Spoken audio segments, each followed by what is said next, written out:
It's funny, we get quite a few messages here, but the one about sales funnels, well, sales funnels not quite hitting the mark. That one seems to really resonate with a lot of you. Yeah, it's a common pain point. You sent over some great material, and it sounds like you might be in that exact situation, looking at your funnel, scratching your head, wondering why it isn't converting like you thought it would. Hmm. So let's treat this as like a strategy session just for you. Let's figure out what might be happening under the hood and, crucially, how to fix it.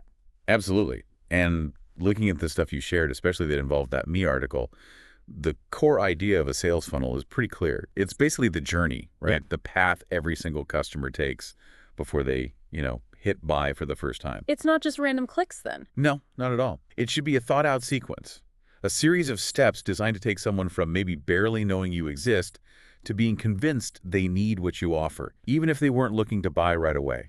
Okay, so our mission for this deep dive is clear. Let's really pull apart why these sequences sometimes just don't work. Yeah, why they fail. We'll dig into the main reasons they underperform and pull out some really practical, actionable fixes, drawing heavily on this involve.me piece so you can hopefully start seeing some different results. Sounds good. And that article, it breaks down a typical funnel into like 5 main stages. First up is awareness. Getting noticed. Exactly. Getting eyeballs on your brand, what you do, usually through ads, social media, that kind of thing. Then you got interest. Okay. This is where people who've noticed you start showing a bit more, well, interest. And you offer them more info, often trying to grab their email with something valuable. A lead magnet, we'll talk more about those. Right. So awareness is putting up the sign. Interest is them walking closer to read it. What's next? Next is consideration. Now they're actively thinking about solutions, and yours is hopefully one of them. Here, you need to give them more substance, more info, maybe emails that really show your value. Building the case. Precisely. After consideration, you shift into intent. The goal here is to nudge the considerers towards actually deciding to buy. Maybe special offers, bonuses, or really focused sales emails that connect your product directly to their needs. Okay, guiding them along, showing them why you're the best fit, and the final step. Finally, evaluation purchase. This is where you tackle any last doubts and make it super obvious how to buy. Clear call to action, smooth checkout, the whole deal. Got it. And the article makes a really critical point. A leak at any stage can sink the whole thing. You could be brilliant at awareness, but if your consideration phase is weak, poof, those leads vanish. Like a leaky bucket, yeah. Oh. Each stage needs to hold water. Exactly. Which brings us neatly to the first massive leak potential. You don't really know your audience. Ah, the foundation. Totally. The article really drives this home. A winning funnel is built on genuinely understanding what your ideal customer wants to achieve their goals and what's stopping them more problems. Makes sense. If you know what they want. Your marketing becomes sharp, focused. You're talking their language, showing how your thing isn't just features, it's a solution. It helps them improve their life. That fit makes the whole journey feel more natural, less like a hard sell. Okay, so it's less about shouting, here's my product, and more about whispering, here's how I solve your problem and get you where you want to go. You got it. And the article gives 2 really smart questions to help you dig deeper. First, what results do they really want in, say, 3 years? Thinking long term. Right. It helps you grasp the bigger picture. Their example is great. A women's fitness app. The audience is 3-year goals, probably sustained weight loss, feeling fitter overall, maybe building specific muscle groups. Knowing that helps you frame even your immediate offers. It connects the dots. And the second question, it's about the immediate hurdles, right? Yeah, what roadblocks are stopping them right now from getting to those long-term goals. Yeah. So, sticking with the fitness app. Maybe they can't find routines for specific muscles, or they feel alone without a community, or they just don't know where to start. Finding these pain points, that's gold. Because now your app becomes the direct answer. Okay, this is crucial stuff. But how do we actually find these goals and roadblocks? It's not always obvious. True. The article offers a couple of solid strategies. First, the direct approach. Just ask them. Use surveys. Straight up ask. Yep. And they recommend open-ended questions. Let people use their own words. Right. Ask about demographics, age, income, etc. Sure. But also dig into what else they've tried, who they see as competitors, even their hobbies. Get the full picture. But getting people to fill out surveys, that can be tough. They can. So you need to make it easy, even appealing. Make the survey user-friendly and maybe offer something for their time, a discount, a small gift card. An incentive. Exactly. And they mentioned involve.me has templates, which helps. Things like a product testing survey or a travel giveaway survey sounds like a smart way to get responses. And interestingly, they say you can often capture partial answers too. So even incomplete surveys can give you clues. Oh, that's useful. Every bit helps.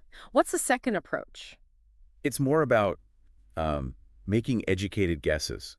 Form hypotheses about their goals and problems based on what you do know, and then test those assumptions out in the wild. How do you test them? Create social media posts, write landing page copy, run quick polls like on Instagram stories that directly touch on these assumed needs. Then watch how people react. Do they engage, click through, ignore it? Like little experiments, mini tests? Precisely. And if you're working in a team, the article stresses using something like a task manager to keep track of what you're testing and what you're learning. Good point. Keeps everyone on the same page. And then it all comes together in what they call Action Point 2, which is super Yeah. practical. It's about taking everything you've learned or assumed and tested and boiling it down.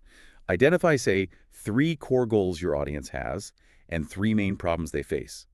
Then create simple messaging templates. Templates, like fill in the blanks. Kind of. The format is how to achieve result even without problem. The example was really good. How to achieve your work-life balance even with 100 daily tasks. Oh, nice. That's really direct. Hits a nerve. Exactly. It speaks right to a pain point and hints at a solution. And the beauty is, these templates are flexible. Use them for social posts, blog headlines, landing page titles. Keeps your messaging consistent and focused on them. Okay, so nailing the audience understanding is step 1. Huge. Now let's move to the second common issue, the article flags. Not using lead magnets effectively. Or maybe not at all. Right. Or not having good ones. People are protective of their email addresses these days, you know? Yeah. You can't just ask for it for nothing. A lead magnet is that first bit of value you offer in exchange for their contact info. The article defines it clearly.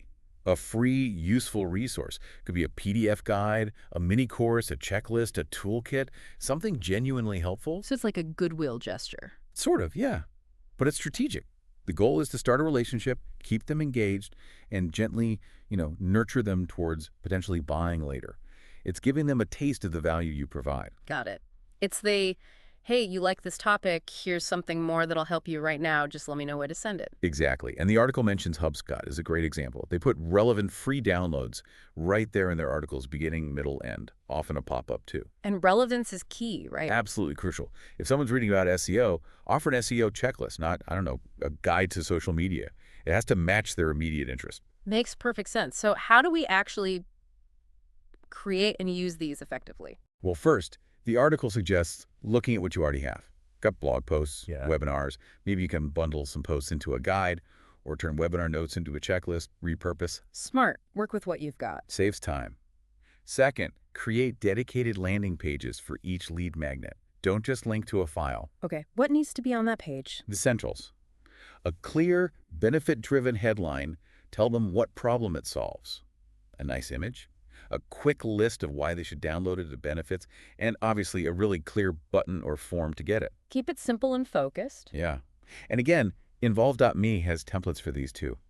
They mention things like a workshop feedback form, which you could adapt, or even industry-specific ones like vegan cookbox onboarding or finance portal onboarding. Shows it applies everywhere. Even internal stuff, like an employee onboarding one they mentioned. Interesting. Yeah, the principle is broad. Then they suggest something really smart. A/B. Test your headlines. Testing again. Always testing. Use that template from Action Point 2. So maybe test how to achieve work-life balance without sacrificing family. Again, something punchier like achieve work-life balance without sacrificing family. See which one gets more downloads. Run it for a couple of weeks, see what wins. Exactly. At least 2 weeks for good data. Even small word changes can make a surprising difference. Okay. Any other tips for lead magnets? Yeah, a cool bonus tip. After they click download, maybe pop up a short survey. Ask 1 or 2 quick questions to segment them further. Learn a bit more about their specific needs right then. Oh, clever. Capture more info while they're engaged. And another really practical one. Yeah. You can just offer your existing blog posts as downloadable PDFs. Use Google Docs, whatever. Super low effort, but adds value for someone who wants to save that specific article. Nice, easy win. So action point 3 is basically get your lead magnet house in order. Pretty much. Look at your content, brainstorm new ideas tied to those audience problems you identified, and get them organized. Build your toolkit of free resources. Okay, toolkit built. Now, the third big hurdle the article discusses. failing to actually nurture those leads. Yeah, this is huge. You got their email? Great. Now what? You can't just jump straight to the hard sell usually. Right. Got to build some trust first. Exactly. Build that relationship. The article tells that amazing Zappos story. The rep sending flowers. Oh, yeah. The customer who had a loss and missed a return. Wow. That's extreme, obviously, but it shows the power of connection. Nurturing is about giving people reasons to trust you, to like your brand, before you ask them to buy. It's about consistent value and rapport. So how do we do that, especially at scale? Good question.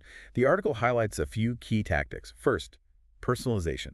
Big time. Using their name? Yes, but more than that. They quote stats people expect you to use their name and even more appreciate it when you remember past interactions. Show you're paying attention. Makes them feel seen. Totally. The article talks about being understanding, show you get their problems. Yeah. Being considerate, ask for feedback. Being fully engaging, personalized, useful content. And being very responsive chatbots can help here.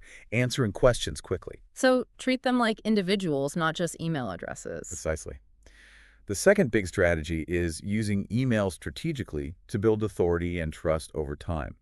They use a fantastic example. Actalingua Academy, the German language school. Oh, yeah. Tell me about that one. It's really smart. Someone signs up for their free intro German lessons. First email asks their skill level, simple segmentation. Okay. Then, based on that level, they get tailored free lessons dripped out every couple of days via email.